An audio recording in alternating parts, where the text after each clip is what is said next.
માટે આપવામાં આવ્યો છે।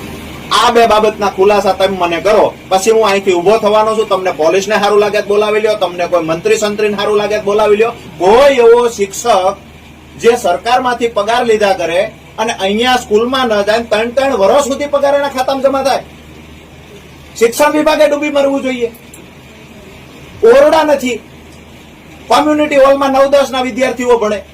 તમારો માસ્તર માથાનો કેવો, તમને ગાંઠે નહીં, વિઝિટમાં જાય બારોટ સાહેબ એને ગાંઠે નહીં, એનો ફોન ન ઉપાડે। ગામના લોકોએ અગાઉ પણ રજૂઆત કરી, 3 વર્ષથી આ માસ્તર અમારા ગામમાં નથી આવ્યો, છતાંય દર મહિને એનો પગાર જાય છે, એવું તો તમે સ્વીકારો છો।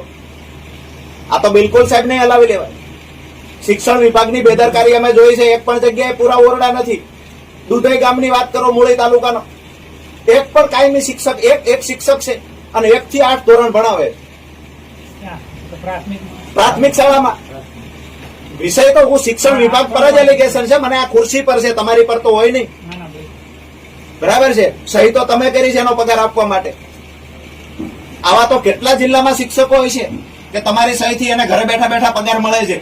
એ માણસ સુરેન્દ્રનગર રહે છે, ભવાનીગઢ જતો નથી, 80 થી વધુ આજુબાજુ ગામના વિદ્યાર્થીઓ આવીને ત્યાં ભણવા આવે છે।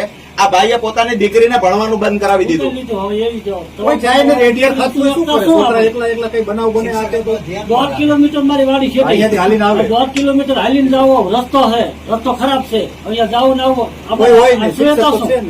સાહેબ તો અહીંયા છે ને, છોકરા છોકરી ભેગા છે, તમારી ઉપર કોણ છે? કમિશનર સાહેબ જોડે વાત કરો, આવી ફરિયાદ લઈને આવ્યા છે, શું કરવાનું?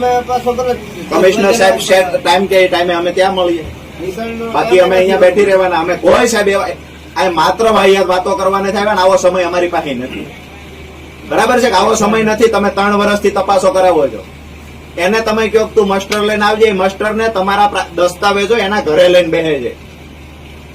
એ તો સાહેબ છે